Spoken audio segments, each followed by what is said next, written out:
a la quinta y última ponencia que corre a cargo del doctor Suso Lasso, especialista en medicina interna. Es el último en la serie porque es el más joven, como podéis ver. Jefe de sección de la Unidad de Apoyo a los Servicios Quirúrgicos en el Hospital Miguel Servet. Y, bueno, hay que aclarar que él no está aquí en calidad de experto en bioética, está aquí porque ha sido paciente de COVID, un médico que ha sufrido la enfermedad, y queríamos escuchar la voz desde esa perspectiva, y por eso le preguntamos qué pasa por la cabeza de un médico que ingresa con la COVID-19 rodeado de tanta incertidumbre clínica. ¿Cuál es su visión de ese mundo que le rodeaba metido en las sábanas del hospital como paciente? Y luego queríamos plantear que esta pandemia sin duda va a cambiar muchas cosas en la medicina, tal como ya se ha estado señalando. ¿Se atrevería a hacer algunas recomendaciones sobre lo que deberíamos aprender desde la perspectiva de la ética clínica? Nos interesa su opinión como clínico, sabiendo que se dirige a una audiencia donde hay mucho experto, hay mucho docente de bioética, pero también hay muchos futuros profesionales de la medicina. Entonces, desde su prisma, como clínico y como paciente, ¿qué nos podría decir sobre esto? Adelante, Suso. Muy bien, muchas gracias. Bueno, en primer lugar, agradecer al comité organizador pues, que haya contado conmigo para este curso de verano. Para mí es un honor compartir mesa con los ponentes que me han precedido, ¿no? El altísimo nivel que tienen todos ellos, es verdad. Decías, Rogelio, que no soy experto en bioética, es un campo en el que no he profundizado, pero también es verdad, y algo ha dicho el decano de la Facultad de Medicina de Zaragoza, que la bioética y la ética clínica es una cuestión transversal, ¿no? Y que yo como clínico, como internista, como médico que he tratado pacientes con COVID, pues la bioética, la ética clínica ha aflorado continuamente, ¿no? En el día a día de nuestra rutina de trabajo, ¿no? Entonces, la primera pregunta, ¿qué pasa por la cabeza de un médico? ¿Qué pasa por mi cabeza cuando me ingresan por COVID con tanta incertidumbre clínica? Bueno, pues he de decir que a pesar de toda la incertidumbre clínica que había, la primera sensación que tuve yo cuando ingresé puede resultar paradójico, pero fue una sensación de seguridad, de absoluta seguridad. Y os voy a explicar por qué. Yo llevaba unos días confinado en casa porque me hicieron la PCR y salió positiva.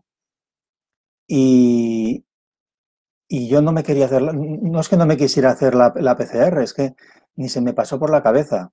Yo iba a trabajar, reconozco que iba a trabajar muy cansado, pero pensaba que era fruto de los turnos que estábamos llevando, de muchas guardias que no podíamos librar, en fin, una situación excepcional laboral porque estábamos en la primera onda de la pandemia, ¿no? Entonces, un día que fui a trabajar, me acuerdo, era un sábado, que iba de refuerzo, y además ese día en concreto iba a formar a los cirujanos, porque los cirujanos ya empezaban a tener que hacerse cargo de los pacientes COVID, porque los internistas ya no estábamos los que estábamos, los neumólogos igual, y otras especialidades médicas lo mismo. Y los cirujanos también tenían que enfrentarse a los pacientes COVID.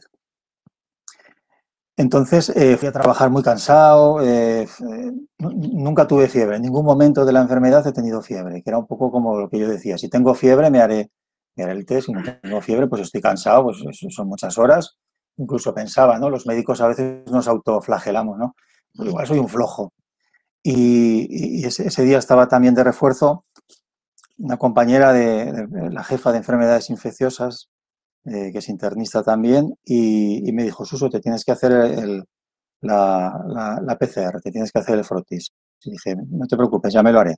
Me dijo, no, te haces el frotis y luego ya nos íbamos a, creo que a otorrino y cirugía torácica a formar un poco, a charlar con los compañeros y sobre todo, tranquilizarles, ¿no?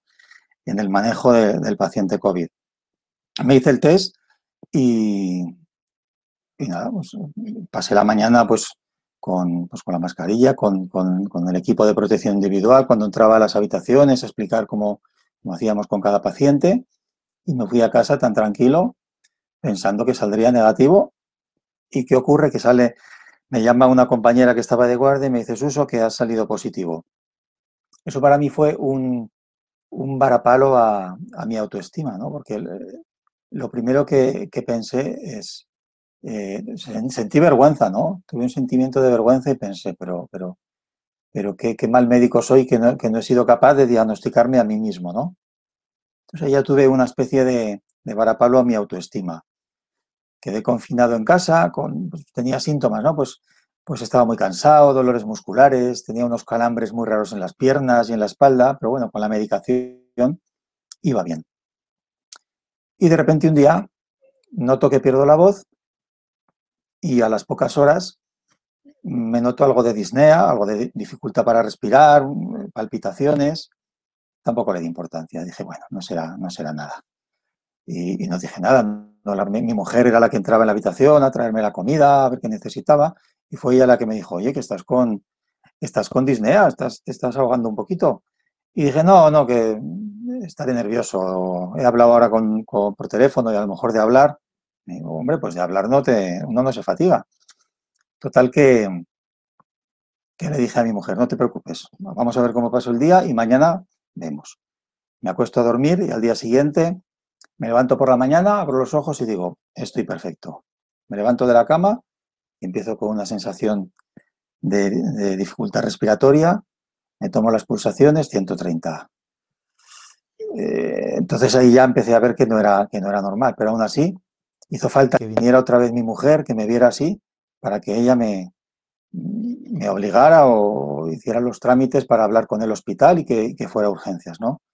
Por eso digo que yo sentí una sensación de seguridad cuando ingresé en el hospital, a pesar de la incertidumbre, porque la mayor incertidumbre clínica la tenía en casa, como médico de mí mismo. Es decir, yo no había sido capaz, primero, de diagnosticarme la COVID y estaba en casa. Si yo veo a un paciente que está con disnea y que está a 130 de pulsaciones, lo mando al hospital y, sin embargo, que veáis hasta qué punto es verdad eso de que un médico no es buen médico de sí mismo, ¿no? Entonces eso fue lo primero que pasó por mi cabeza cuando ingresé. Me quedé tranquilo, me quedé con una sensación de seguridad porque ya mi salud no dependía de mí, dependía de mis compañeros. Es verdad que los fármacos que había no eran muy esperanzadores. Teníamos ya la experiencia de que el antirretroviral que usábamos, el lopirritonavir, no era muy eficaz, hasta tal punto que casi deseábamos que los pacientes tuvieran efectos secundarios, que empezaran con las diarreas propias de este fármaco para poder retirarlo, porque veíamos que no iba muy bien. La hidroxicloroquina, entonces todos estábamos un poquito más emocionados con ella por ese estudio francés que ha comentado eh, eh, el que me ha precedido en la exposición, el profesor Sanz. Pero teníamos una intuición de que los corticoides iban bien. Y mis compañeros me pusieron corticoides y yo vi que los primeros días que mejoraba. Entonces, seguridad, eso sentí lo primero. Lo segundo que sentí fue una sensación de tranquilidad también. Y os lo voy a explicar. A pesar de lo duro que es pasar planta a los pacientes COVID, con toda la incertidumbre que había, con el colapso que teníamos en las plantas, con los sobresaltos de que los pacientes se ponían malos rápidamente y había que llevarlos a la UCI, a mí lo que más me ha minado en esta pandemia, lo que más me ha agobiado y lo que más intranquilidad me ha dado, era que cuando llegaba a casa después de 12, 14 horas, cogía el móvil, lo encendía y tenía 150, 180, 200 mensajes de WhatsApp de amigos, conocidos, familiares que me pedían consejo clínico. Y de alguna manera yo me sentía exigido, ¿no? Esto ha sido algo, no sé, a lo mejor os resulta chocante, pero a mí es lo que más daño me ha hecho en esta pandemia, lo que más me ha minado la moral y lo que más me ha desgastado a nivel físico y a nivel psíquico, pero también a nivel físico me ha desgastado mucho. Entonces, de alguna manera, luego en la segunda pregunta, retomar este tema otra vez. De alguna manera, el hecho de ingresar en el hospital me confería, digamos, el derecho de no tener que estar tan pendiente del WhatsApp, de no tener que contestar a la gente pues lo que yo pensaba de los síntomas que me contaban, de si podía salir o podía ir a trabajar, de si le podía conseguir a una persona hacer una PCR, porque claro, con su situación pues necesitaba una PCR. Yo no podía conseguir una PCR a nadie, escaseaban las PCRs. Y entonces me tranquilizó mucho el ingresar porque me olvidaba un poco de eso que tanto me estaba machacando, ¿no? Que era la gestión de la información médica a través de una red social como es el WhatsApp, ¿no? Y bueno, es verdad que yo inicialmente, cuando ingresé, tuve una mejoría clínica importante, pues en 2-3 días con los bolos de corticoides mejoré, no necesitaba ya el oxígeno, me podía mover por la habitación, pero tuve una recaída. Quizás al quitar los bolos de corticoides y pasar a la medicación en la vía oral, pues ya me iban a dar el alta y de repente me pasó algo muy curioso, que es lo que ocurrió cuando me puse enfermo en casa, ¿no? Digamos, el síntoma que precedía al empeoramiento, que era que me volvía a quedar sin voz y a partir de ahí otra vez los episodios de taquicardia y de disnea. Y bueno, pues evidentemente en ese momento, ¿qué pasa por mi cabeza? Pues pasa por mi cabeza pues lo frágil lo frágiles que somos los seres humanos ante este bicho, ¿no? Lo había visto ya como médico y ahora lo estaba viendo como paciente, ¿no? Tenía un poco la sensación de que el coronavirus me tenía dominado a placer, que en cualquier momento, si quería hacer así, acababa conmigo, ¿no? Y no había nada que hacer, porque evidentemente no había un arsenal terapéutico que fuera milagroso, ¿no? Y empezaron a pasar por mi cabeza todos los pacientes que unas semanitas antes yo pues había llevado a la UCI o había visto cómo inicialmente estaban bien y de repente se ponían a morir y fallecían. Y por supuesto pues, me pasó por la cabeza pues la idea de la muerte, ¿no? También, de la idea de que me podía morir. Es curioso que lo llevé con bastante tranquilidad, lo llevé con mucha paz, esa posibilidad. También es verdad que yo en ningún momento estuve crítico en el sentido de que me tuvieran que bajar a la UCI. Yo, pues cuando empeoré, pues sí que tuve que precisar del oxígeno de una manera continua, tenía que hacer más reposo, me pusieron medicación para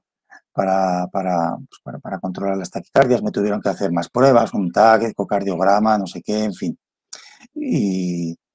Pero no tuve una sensación sabía que podía ir mal, como había visto otros pacientes que estaban bien y de repente, súbitamente se ponían malos, pero no tuve ese pensamiento, pero no llegué a ponerme tan grave, ¿no? Y la segunda parte de la primera pregunta, que dije, ¿cuál es la visión del mundo que me rodeaba a mí como paciente? Ahora ya como paciente. Y esto es algo muy curioso, ¿no? Porque a pesar de que yo pues, llevo ya 22 años pasando visita, pasando planta en el hospital, y a pesar de que las semanas precedentes había trabajado en planta COVID, me había puesto el equipo de protección individual y tal, cuando estuve como paciente, para mí era todo como absolutamente nuevo, absolutamente nuevo. Te cambia el contexto y te cambia completamente el significado de las cosas. Hasta tal punto que me sorprendió muchísimo cuando entraron a verme por primera vez. Pasó una enfermera a tomarme las constantes cuando ya estaba en la planta. Me sorprendió muchísimo verla aparecer enfundada en el EPI, ¿no? En el equipo de protección individual, no le veía la cara, apenas podía ver los ojos. Me sorprendió muchísimo y es curioso que días antes llevaba yo el EPI, pero me sorprendió, ¿no? Me sorprendió mucho más que el personal sanitario fuera capaz, a pesar de esa barrera, porque no deja de ser, por supuesto que es una barrera para protegerte del coronavirus, pero también es una barrera para transmitir la información. Es una barrera para transmitir afecto, confianza al paciente, para transmitir optimismo. Hay que esforzarse y pensé, a mí me lo transmitían, prácticamente todos los sanitarios que vinieron a verme con el EPI me transmitían la información, me transmitían ese afecto, ese optimismo, y pensé, ¿habré sido yo capaz de transmitir eso a mis pacientes? Porque me di cuenta de que había que hacer un esfuerzo extra, ¿no? Para poder empatizar, ¿no? con el paciente. Y sobre todo porque el paciente, una cosa que yo la viví como paciente también, aunque ya cuando estaba de médico en planta COVID lo veía, el paciente está absolutamente solo. Es verdad que el personal sanitario se ha volcado, se ha volcado. Y es verdad que me he dado cuenta que todo contribuye a la salud del paciente, ¿no? Todo, cualquier personal que entra de la planta a verte, desde el que te hace la cama, la que limpia, la enfermera que te pone el corticoide, el médico, todo contribuye a la salud del paciente. Pero es verdad que el paciente estaba muy solo. Yo me sentía solo y yo era autónomo, tenía libros, tenía la tablet, pero claro, echaba de menos a mi mujer, echaba de menos a mis hijos. Y luego las paredes del hospital, los tabiques son finos, entonces yo podía oír en la habitación contigua, tenía un paciente de una edad, me imagino, que tenía un cuadro de agitación psicomotriz, que gritaba, que lloraba, y yo pensaba, Dios mío, yo estoy solo, pero este hombre de aquí está solo, no viene su familia, no puede venir a verlo. Luego se consiguió que cuando un paciente estaba prácticamente en premortem, pues pudiera ir un familiar un rato a verlo, ¿no? Pero me sorprendió muchísimo, me sorprendió la soledad del paciente COVID, ¿no? En aquel momento, en aquel momento yo podía entenderlo, ¿no? Porque había escasez de equipos de protección individual, no conocíamos muy bien al virus y cualquier precaución desde el punto de vista de la salud pública era poca. Pero me sorprendió la soledad del paciente, ¿no? Esto en cuanto a la primera pregunta, ¿no? Y luego la segunda pregunta voy a intentar poner una diapositiva. No sé si sabré, si no sé, está aquí mi hijo mayor y me ayudará. Tengo que darle a compartir ahí, ¿no? Espera, tengo que... No, tengo que... Ok, estoy en ello, voy a ver... Espera, la imagen está aquí. Le doy a la imagen, ¿no? El de la derecha, sí. Sí, ya disculparéis, ¿no? Enseguida creo que lo conseguiremos. Espera, déjame que voy a abrir la imagen primero. Hay que abrir la imagen. Ahí.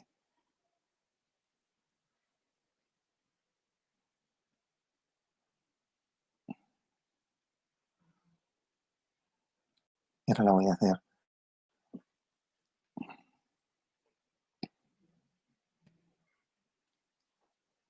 Bien. ¿Se ve ya la diapositiva?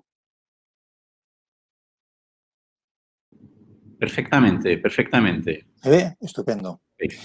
Bueno, pues la segunda pregunta, la verdad que cuando me mandaste la pregunta me agobió un poco porque yo no pertenezco al mundo de la bioética a nivel investigador ni a nivel docente y no sabía qué decir, no sabía, pero luego es verdad que reflexionando un poco, leyendo algún artículo y sobre todo basado en la experiencia personal que he intentado resumiros, primero como médico que atendía pacientes COVID y segundo como paciente, pues sí que me atrevo, basado en la experiencia, todo experiencial, me atrevo a lanzar unas observaciones, ¿no?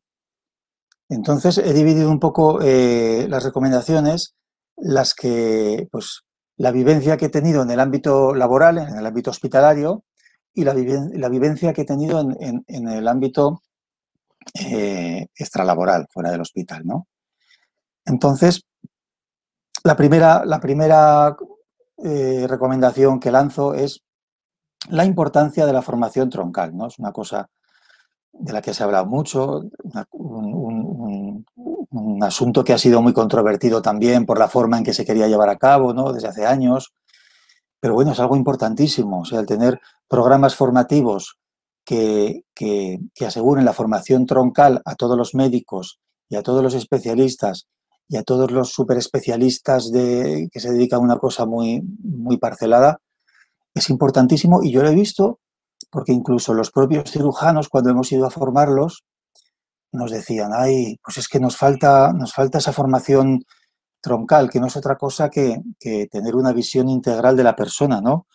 Una formación básica para poder tratar de una manera integral y autosuficiente a un paciente, ¿no? En este caso, al paciente COVID. Y esto muchos cirujanos me lo han dicho, porque os tengo que decir que la predisposición de los especialistas, de médicos o quirúrgicos de mi hospital, del Hospital Miguel Servet, ha sido extraordinaria.